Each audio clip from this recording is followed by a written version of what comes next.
Juice Juice. Assalamualaikum warahmatullahi wabarakatuh. Bersama saya Riki Ardianto dari Pusat Penelitian dan Pengabdian Masyarakat Politeknik Harapan Bersama. Kali ini saya bersama dengan Bapak Kepala P3M kepada Bapak Kusnadi MPD. Assalamualaikum Bapak. Waalaikumsalam warahmatullahi wabarakatuh. Ya, bagaimana Pak kabarnya? Sehat? Alhamdulillah baik. Ya, alhamdulillah ya Pak.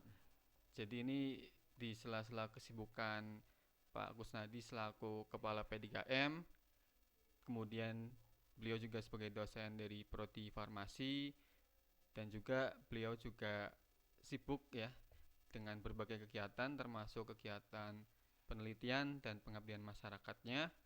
Kali ini saya akan mencoba diskusi dengan Bapak Kusnadi mengenai penelitian dan pengabdian masyarakat. Ini Pak, saya mau sedikit tanya-tanya ya Pak. Ya. Jadi sesuai data yang ada ya Pak dari P3M, bahwa Pak Kusnadi ini kan beberapa kali memperoleh hibah ya, baik hibah institusi, dikti ataupun kementerian yang lain.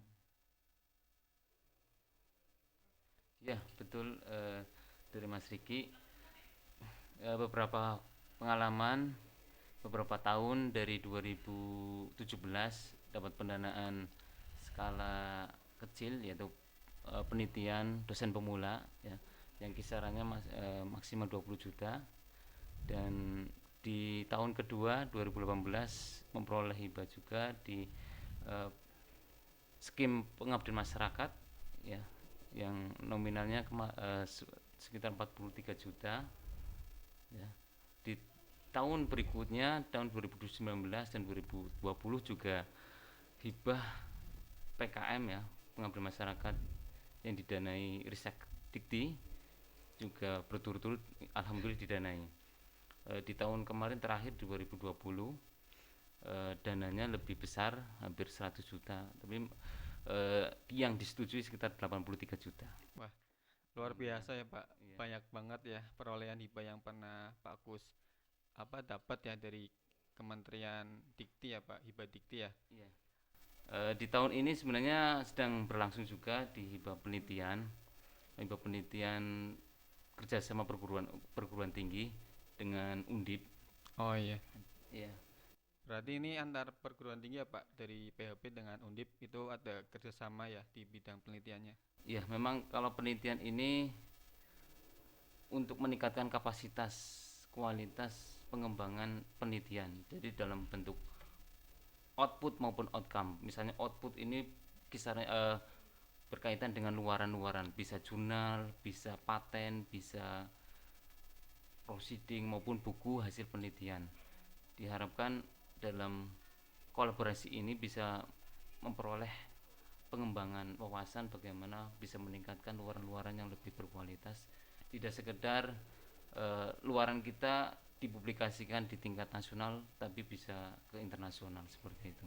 Ya, jadi dari beberapa perolehan hibah yang Pak Kus terima, itu sebenarnya susah nggak Pak dapat hibah dari pemerintah itu, susah nggak Pak? Apakah kita harus benar-benar menyiapkan proposal yang baik atau bagaimana nih Pak? Mungkin ini teman-teman Bapak Ibu dosen juga pengen tahu ya, kok Pak Kus bisa sering banget nih dapat hibah. Mungkin dari Bapak Ibu juga bertanya sebenarnya kiatnya itu apa aja ya biar bisa lolos dan didanai, sehingga apa yang direncanakan itu benar-benar bisa berjalan maksimal ya, karena kalau penelitian dan PKM pasti kan membutuhkan anggaran ya Pak, dan ketika didanai oleh Dikti itu kan sebuah prestasi ya, dengan penghargaan untuk dosen tersebut. Sebenarnya kalau untuk mempersiapkan bagaimana proses penyusunan proposal lebih maksimal, ya tidak sekedar misalnya kita belajar dari internal internal institusi aja ya. Kita harus banyak belajar referensi dari kampus-kampus lain yang mungkin yang memiliki reputasi tentang bagaimana menyusun proposal dengan baik ya, bagaimana bisa apa ya, trik-trik dalam proses penyusunannya itu, poin-poin apa saja, poin-poin penting yang akan nanti bisa disampaikan dan bisa tembus dalam seleksi review proposal IBA Dikti itu. Jadi kaitannya misalnya kita menyusun PKM ya, kalau PKM IBA Dikti itu di situ memang kekuatan salah satunya itu tidak boleh disiplin ilmu ya, misalnya disiplin ilmu harus diprioritaskan, tidak boleh kita hanya sendiri dalam satu prodi menyusun untuk pengusulan hibah PKM, minimal 2 kepakaran yang berbeda, dan itu sangat urgent sekali. Kita harus mengikuti, fokus pada kriteria penilaian dan memahami panduan. Jadi bagaimanapun kita mempunyai proposal bagus apapun, kalau kita nggak sesuai dengan panduan, tidak sesuai dengan fokus pada kriteria penilaian, maka kita akan memiliki poin penilaian yang sangat sedikit dan tidak lolos dalam teks evaluasi maupun substansi seperti itu. Dan mitra pun juga mempengaruhi untuk memperoleh bagaimana apa yang kita usulkan itu sesuai dengan permasalahan mitra yang akan diangkat seperti itu. Ya, jadi sebenarnya banyak cara ya Pak, asalkan dari Ya, kita mungkin sebagai dosen harus benar-benar ada kesungguhan ya dalam menyusun proposal ya Pak. Ini kan Pak Kus juga sebagai kepala P3M ya Pak, pastinya menginginkan dari Bapak Ibu dosen juga aktif ya dalam penelitian maupun PKM, dan harapannya perolehan hibah yang didapat oleh PHB juga semakin meningkat ya Pak. Untuk hibahnya itu sebenarnya ada hibah apa saja ya Pak, baik penelitian maupun PKM? ya kalau skala penelitian, penelitian dulu ya. Ini kalau penelitian memang kalau di PHB sendiri itu sudah mencapai klaster media, maka penelitian yang skala dasar itu sudah tidak bisa lagi. Misal penelitian dosen pemula sudah tidak bisa, karena kita kriterianya itu minimal sudah lektor untuk mencapai itu. Dan sebenarnya kalau kita mungkin bisa mengembangkan skema penelitian itu, nanti akan bisa dikembangkan desentralisasi. Desentralisasi itu tentang mengangkat apa ya, penelitian unggulan perguruan tinggi yang itu disesuaikan dengan roadmap dan resta unggulan perguruan tinggi tersebut. Jadi setiap prodi pun akan mengacu unggulannya itu apa, dan itu akan bisa diangkat menjadi penelitian unggulan perguruan tinggi secara jelas.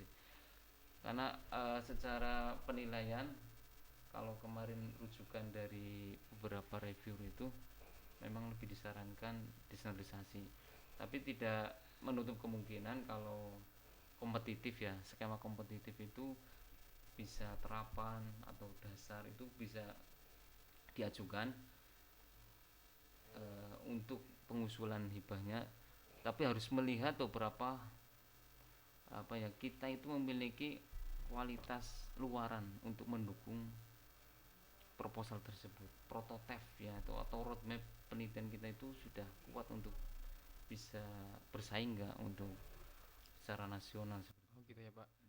Jadi kan untuk penelitian maupun pengabdian itu kan, untuk yang pertama kan harus ada judul ya Pak, atau topik yang bisa menarik dari para reviewer ya Pak. Kalau di hibah itu kan ada penilai namanya reviewer ya Pak.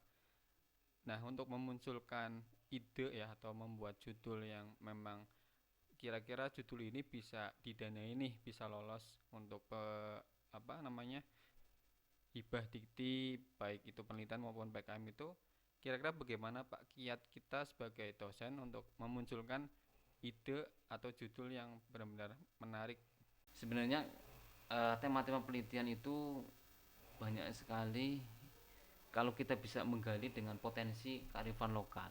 Kemarin beberapa judul PKM saya di Hibah Dikti itu mengangkat kearifan lokal Kota Tegal, salah satunya potensi perikanan. Nah itu saya itu berawal dari situ, punya pemikiran bahwa yang diangkat Kota Tegal itu tentang pesisirnya, salah satunya itu menghasilkan hasil olahan ikan, dan apabila akan tidak dimanfaatkan dengan baik, hasil limbahnya itu akan terbuang dan akan mencemari lingkungan.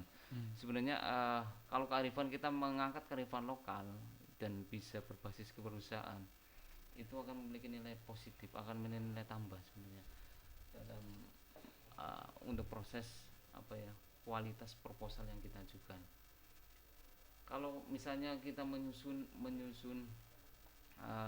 sebuah tema atau judul, kita harus secara apa ya di sini itu, dalam artinya itu novelty-nya, dan tidak lepas dari prioritas induk prioritas PRIN ya, rencana prioritas induk penelitian nasional ya, itu sangat ditekankan di situ. Kalau kita mungkin nilai tambahnya di situ, kalau kita misalnya tidak menyesuaikan ya tema kita atau judul kita dengan tema nasional yang terkini loh, yang akan mau diangkat, itu kita harus sesuaikan di situ.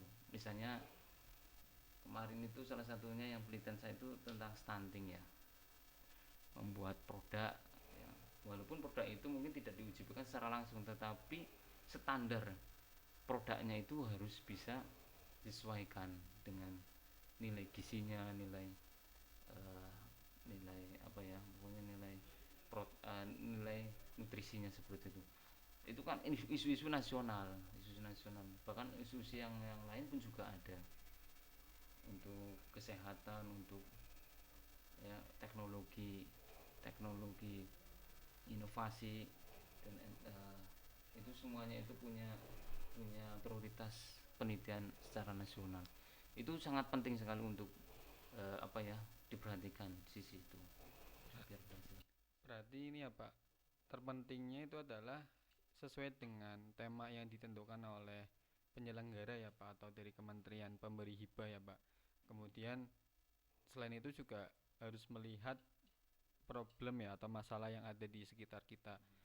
Misalkan di Tegal itu kan banyak kearifan lokal yang ada ya Pak, Tegal, Brebes dan sekitarnya. Mungkin kita harus mengangkat permasalahan yang ada di sekitar kita, kemudian untuk membuat menarik ataupun memecahkan masalah yang ada di sekitar kita, harus ada produk ya Pak, produk yang sesuai dan mungkin kedepannya bisa dimanfaatkan di masyarakat gitu ya Pak. Iya, betul. Jadi memang hilirisasi hasil penelitian itu, outputnya itu komersialisasi produk. Jadi kalau TKT-nya itu lebih dari 6 ya sampai 9 itu produk komersialisasi. Jadi inovasi dan komersialisasi. Harapannya mungkin salah satu dari luaran kita ya, Politeknik Harapan Bersama ini harus ke arah sana, harus produk yang berbasis produk yang kearifan lokal dan dapat dikomersialisasikan ya. Jadi misalnya salah satunya kemarin misalnya produk salah satunya misalnya di Kota Tegal itu tentang mesin ya, mesin kemarin kan juga juara ya. Misalnya motor listrik itu kan salah satu bahan dasarnya kan bahan pembuatannya kan mesin juga ya. Itu kan kearifan lokal juga, kearifan lokal yang itu bisa memiliki nilai komersialisasi, dan sampai apabila apa ya, dikemas dengan baik, maka peluang-peluang misalnya dalam pengembangan pendanaan hibah dikti itu pasti memiliki prioritas untuk didanai seperti itu. Salah satunya itu. Kalau kemarin itu berarti Pak Kus yang penelitian meneliti apa ya Pak? Uh, Penelitian ini kemarin itu salah satu pembuatan produk biskuit. Biskuit untuk stunting tadi ya? Iya, ini kalau tahun kedua itu memang stunting, tapi rencananya uji lab dulu, uji lab untuk standar SNI-nya. Standar SNI itu seperti apa untuk bisa masuk, untuk bisa diterapkan pada anak stunting. Nah, itu salah satu mungkin pemikiran saya mengacu pada isu nasional juga, dan itu ternyata bisa lolos dalam hibah dikti satunya itu. sebenarnya untuk kayak misalkan ada permasalahan stunting itu bisa digarap oleh semua bidang ya Pak, baik sosial maupun sains ya Pak. Bisa, bisa sekali. Semuanya itu entah itu kalau sains atau sosial ya. Sosial itu kan bisa memberikan penyuluhan, memberikan transfer pengetahuan bagaimana bisa mengurangi ya intensitas nilai stunting. Semuanya itu bisa berkaitan semua bidang ilmu sebenarnya, tidak sekedar itu. Kalaupun itu salah satu bidang tentang apa ya, pakan ya. Jadi pakan itu kan bisa tadi mengangkat kearifan lokal ya, mengangkat lokal, atau tadi objeknya pun juga eh, untuk kebutuhan nasional. Misalnya saya kemarin juga mencoba untuk hibah LPDP di Dirjen Vokasi ya. Itu pun salah satunya mengembangkan tentang pakan ikan ya. Itu pakan ikan, eh, jadi roadmap ya, jadi roadmap penelitiannya itu berawal dari PKM, tidak masalah, tidak Nggak harus harus dari penelitian ya Pak. tidak harus penelitian.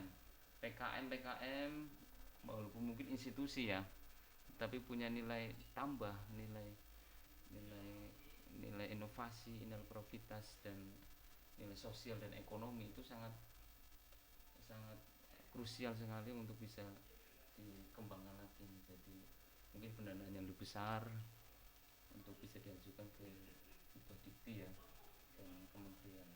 Jadi kalau roadmap itu kan berarti kayak semacam tema yang berkelanjutan ya Pak. Iya. Jadi nggak harus penelitian terus penelitian gitu ya Pak. Boleh dari PKM dulu atau penelitian dulu baru nanti ke PKM atau ke penelitian selanjutnya gitu boleh Pak. Ya memang kalau kita melihat secara apa ya, korelasinya, memang bagusnya itu PKM, penelitian dulu baru di PKM kan. Tetapi kalau tema penelitian kita itu belum misalnya kuat untuk di PKM kan, boleh kita misalnya sesuai dengan kondisi mitra seperti apa, tetapi keilmuan kita itu mendukung untuk apa ya, memecahkan permasalahan mitra ya. Saya dulu waktu PKM pertama itu nggak saya lanjutkan dengan awal dari penelitian, tapi langsung PKM, dan itu Awalnya bisa dari PKM ya PKM Pak. dulu. Nggak, tapi saya ternyata bisa lolos. Kemudian baru terpikirkan oh ini bisa diteliti nih Teliti jadi ya, sebuah produk gitu ya ya. produk dulu itu udah harus misalnya berawal dari penelitian dulu. Tetapi keilmuan kita, disiplin ilmu kita itu bisa memecahkan permasalahan yang ada di mitra, itu sangat penting. Tapi kalau memang sih ya, lebih punya nilai tambah lebih atau punya prestis yang mungkin lebih baik lagi ya, dari awal dari penelitian dulu lalu Dari di PKM penelitian ya. kan. Tapi ya tadi ya mungkin karena saya sudah terlanjur PKM dulu ya, sering jadi roadmapnya PKM, tapi dilanjutkan di Yang penting masih relevan ya Pak. relevan, Dan itu nggak masalah ya Pak. nggak Tetap masalah, boleh ya. tetap diperbolehkan. Jadi roadmap itu tidak harus berawal dari misalnya linear sekali di penelitian terus. Mungkin tadi ya, nilai tambahnya menambah lebih. Tapi kalau kita melihat potensi yang ada di kearifan lokal ya, walaupun tidak berawal dari penelitian nggak apa-apa, langsung PKM saja. Jadi kayak Pak Kusnadi ini kan dari prodi farmasi ya Pak, Iya. tapi bidangnya kimia ya. Jadi masih bisa untuk membuat produk ya mungkin seperti kayak makanan gitu Iya. ya Pak. Iya. Tapi kan untuk ke depan kan ketika produk itu sudah jadi Hmm. terus mau diapakan gitu Pak. Iya. Mungkin penelitian lagi tapi ingin dikomersialisasikan atau Komersialisasikan. bagaimana. Itu perlu nggak Pak kolaborasi dengan prodi lain atau bidang lain gitu Pak? Sebenarnya makanya kemarin itu ada penelitian yang dari Dirjen Vokasi, harus merangkul dunia usaha, Oh iya. ya. Ini kemarin itu sudah tahap wawancara dan mau tahap pengumuman tahap akhir Ini yang masih dalam tahap seleksi ya Pak? ya. Nah itu memang harus dunia usaha yang relevan dengan penelitian kita, itu yang nanti akan komersialisasi hasil penelitian itu dari situ. Penelitian kita akan digunakan untuk usaha, dunia usaha. Tetapi tidak menutup kemungkinan, kalau dosen itu sendiri pun juga bisa mengembangkan usaha dari hasil penelitiannya. Apabila misalnya mengajukan startup pengajuan apa perusahaan pemula ya, Iya. perusahaan pemula. Makanya di Poltek sendiri ini, di PHB ya, syukur-syukur ya, ini kemarin itu belum terrealisasi inkubator bisnis yang memadai untuk mengajukan startup bagi penelitian dosen. Syukur-syukur kebijakan dari Institusi ya Pak. institusi yang mengembangkan tentang bisnis itu bukan sekedar bisnis dari Yang sudah milik ada yang gitu sudah ya. ada Tapi dari dari PHB, tapi hasil penelitian gitu hasil ya Pak. penelitian yang itu bisa dikomersialisasikan juga, dan itu kan bisa dinilai outcome, income untuk Poltek, untuk PHB sendiri, karena ada realisasi anggaran yang nanti di sekitar 25%, banyak sekali untuk pengembangan inkubator basisnya ya.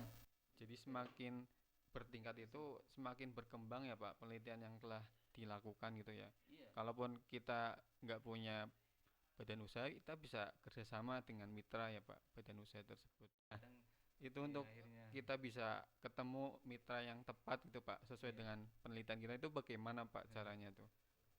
Ya kalau kemarin PKM ya, misalnya PKM itu misalnya kita melakukan pengabdian ya tentang apa itu, jadi disesuaikan aja.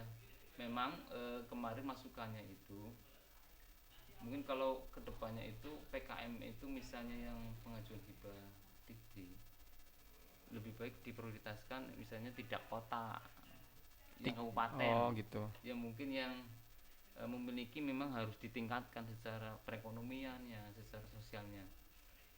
Sebenarnya kalau mencari mitra ya kita bidik mitra yang memiliki apa ya, potensial misalnya skala dari skala produksi, skala manajemen, atau skala yang sekiranya itu harus diperbaiki atau kita perlu dikembangkan lagi sesuai dengan perlakuan treatment keilmuan masing-masing pengusul.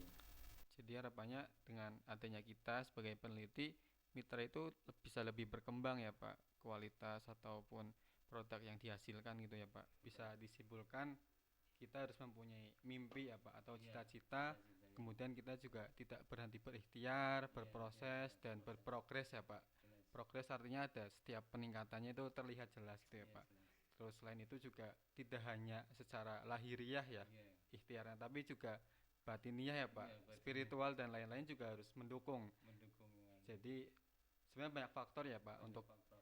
setiap orang bisa sukses dengan keinginan yang diimpikan gitu ya Pak. Iya.